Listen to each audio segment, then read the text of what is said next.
Assalamualaikum warahmatullahi wabarakatuh. Alhamdulillahirrabbilalamin. Allahumma sholli ala Muhammad wa ala ali Sayyidina Muhammad.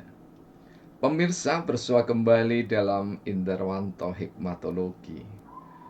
Monolog sederhana mengajak diri kita masing-masing berpikir untuk terus-menerus melembut cerdaskan hati nurani, sehingga pikir indrawi yang menggunakan akal otak mampu dituntun oleh kitab suci, agama, kepercayaan yang kita yakini. Pemirsa, masih banyak yang kita jumpai bahwa menyempurnakan wudhu dianggap hal yang ringan. Artinya, kita masih mendapati bahwa ketika harus mengusap dan membasuh itu disamakan. Jika didasarkan pada surah Al-Maidah ayat 6, maka perintah wudhu untuk orang-orang yang beriman itu adalah keharusan. Namun ketika Al-Quran dimaknai sebagai hudalinas, maka saudara-saudara kita yang lain yang ingin mengambil manfaat dari wudhu tetapi tidak meyakini itu sebagai ibadah, tentu sangat senang kita melihatnya. Mengapa demikian? Karena wudhu tidak sekedar untuk prasyarat menunaikan ibadah sholat, namun lebih dari itu, wudhu untuk menyehatkan jiwa raga anak manusia.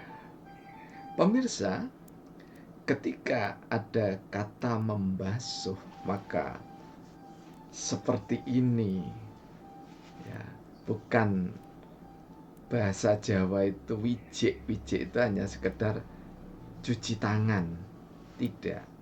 Jadi tidak seperti cuci tangan pakai sabun yang sekedarnya yang diajarkan oleh orang-orang modern, tidak demikian, tapi melampaui itu, bahwa membasuh itu sambil memijat-mijat tangan, kemudian arahnya itu harus ke atas, artinya ke arah jantung. Mengapa demikian? Ya, karena tangan adalah anggota tubuh yang paling banyak dipakai aktivitas, namun yang sedikit sekali manusia kebanyakan yang menanggung beban berat tubuh. Demikian juga kaki juga harus dibasuh. Karena itu juga harus seperti ini dan dipijat-pijat seperti ini. Ya, dengan air yang secukupnya, kecil tetapi merata. Sekarang subhanallah luar biasa karena ada juga keran, ya, pancuran air itu yang ketika kita berwudu begini mengalir, tapi saat kita lepas itu berhenti dengan sendirinya. Luar biasa, sangat istimewa. Nah, kemudian ketika kepala dan telinga itu hanya mengusap.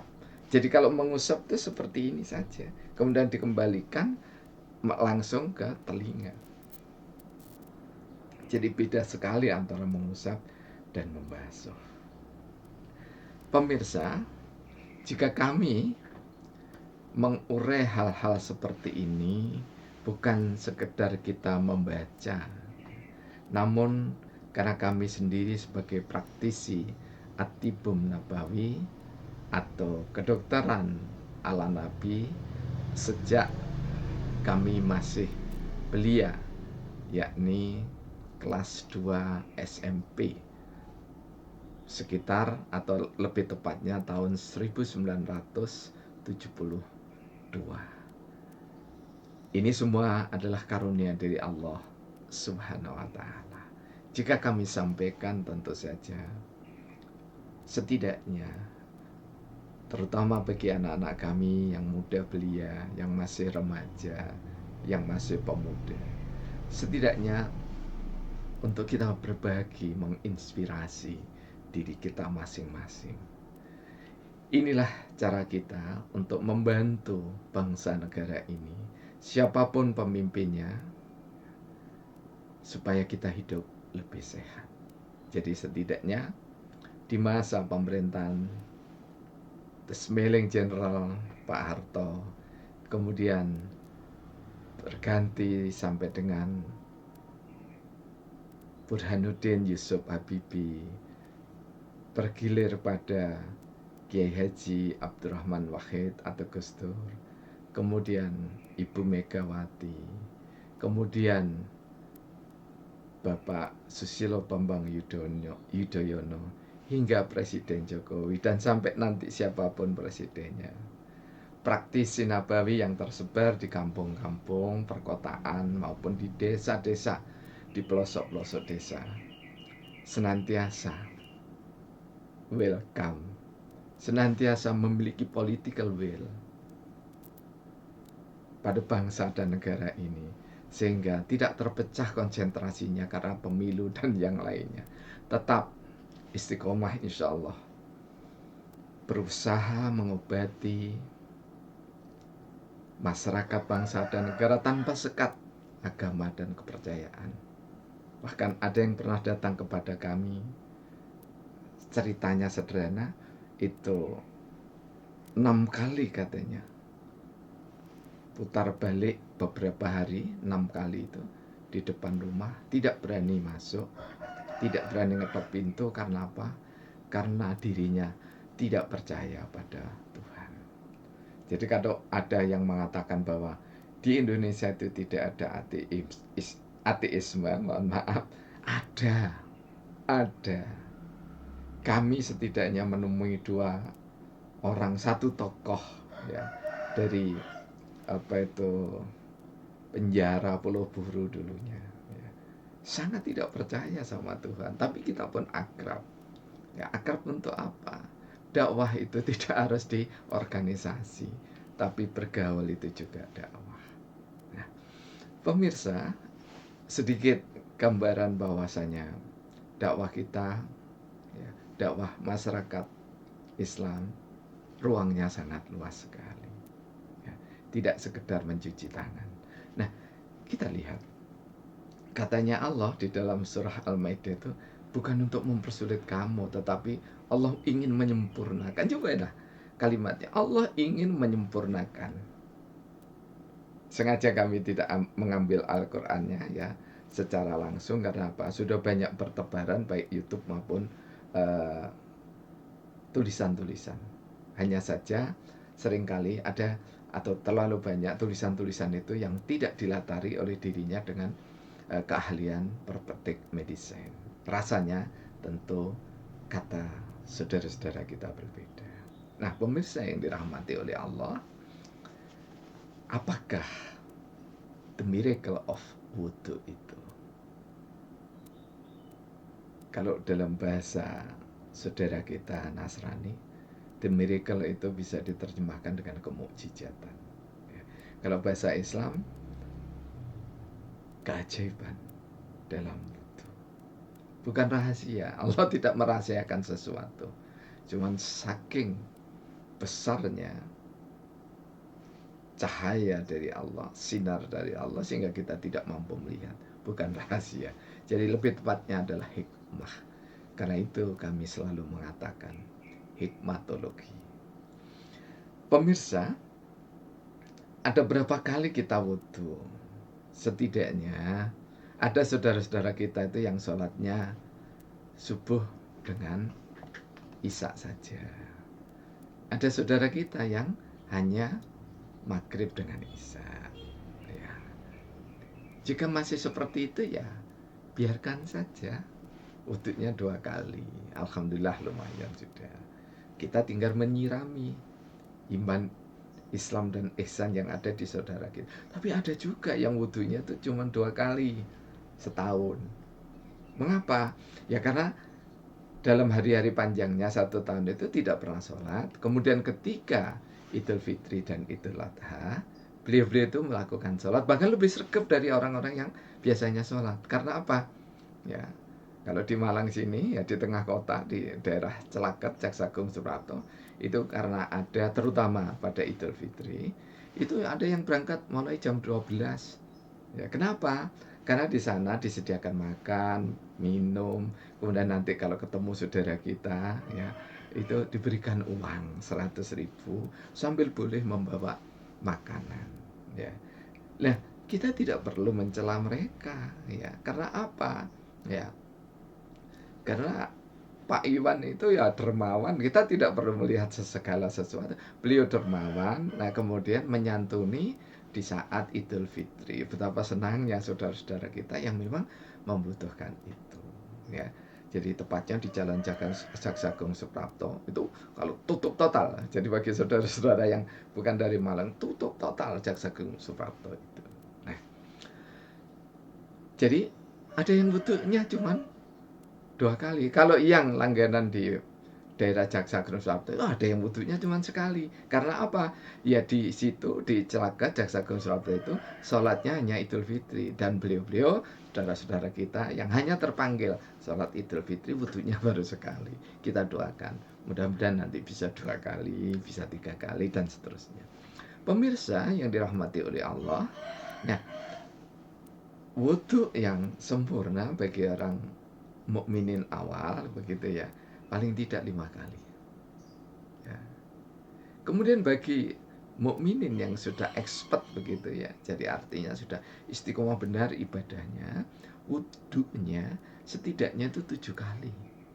Ya, yaitu wudhu sholat fardu, wudhu tahajud, dan wudhu sholat duha. Tetapi yang sudah paham sunnah itu bisa 9 kali. Mengapa?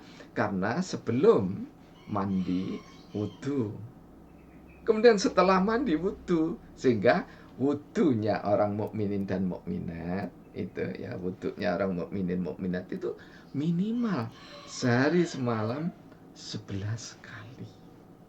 Ya. Belum lagi saudara-saudara kita ada di Universitas Brawijaya itu banyak sejumlah saudara-saudara kita yang gantung wudhu dalam bahasa Jawa, yakni memelihara wudhu terus menerus.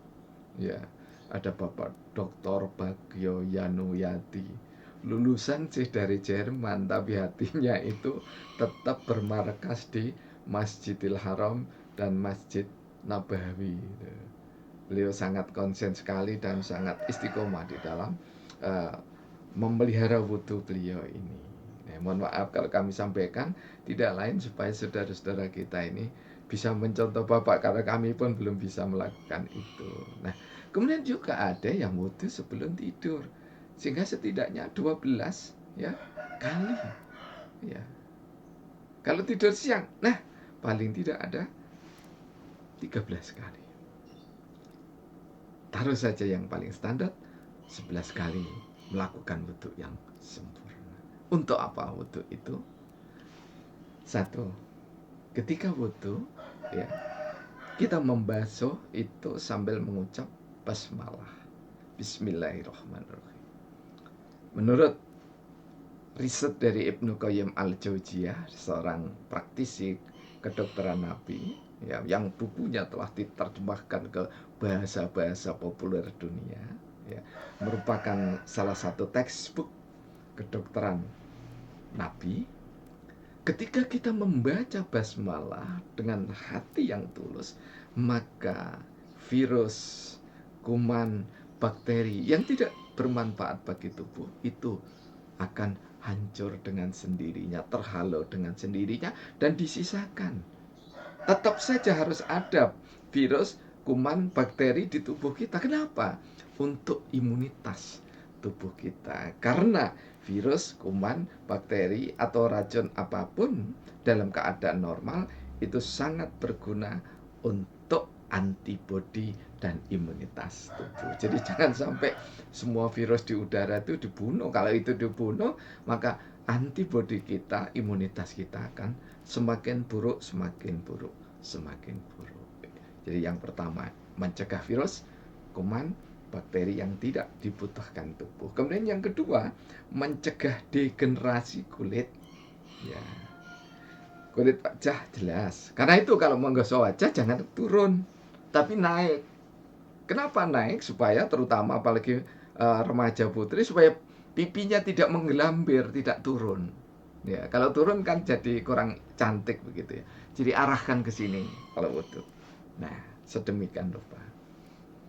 Nah, kemudian meningkatkan konsentrasi, apalagi bagi pelajar dan mahasiswa, termasuk para calon-calon hafidh-hafidhah ya. Semakin sering berwudu, itu konsentrasi akan semakin bagus. Kenapa? Karena jari jemari kita ini terhubung tidak saja ke jantung, tapi juga ke otak. Karena itu, ketika kita habis bekerja dengan optimal di siang hari, kita wudu lebih bugar lagi. Kemudian yang keempat, meningkatkan atau memelihara kesehatan jantung. Kenapa? Karena semua ini juga terhubung ke jantung, apalagi tangan kiri kita. Ini berkait dengan vena, kini aorta. Nah, pada saat itulah maka Allah lebih mengintensifkan anugerah kesehatan jiwa raga kita. Kemudian semua ini terhubung ke otak.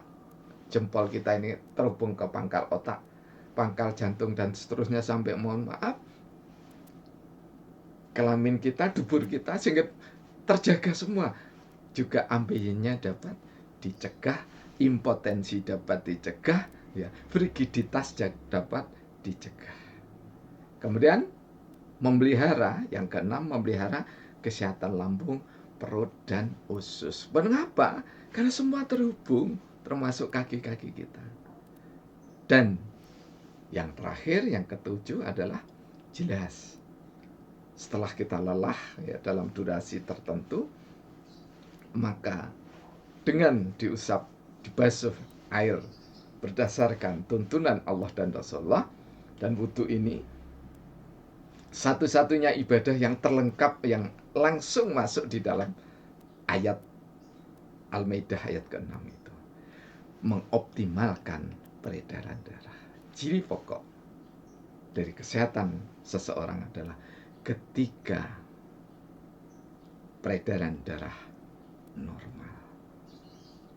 Terima kasih saudara-saudara yang telah mengikuti dengan seksama dan istiqomah, mampu memberikan inspirasi, dorongan, motivasi bagi kami.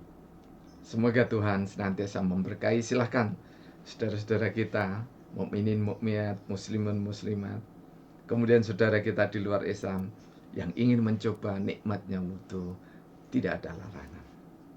Kita saling berbagi, beragam, tapi dalam satu keluarga besar Indonesia tercinta. Billahi taufiq wal hidayah. Wassalamualaikum warahmatullahi wabarakatuh.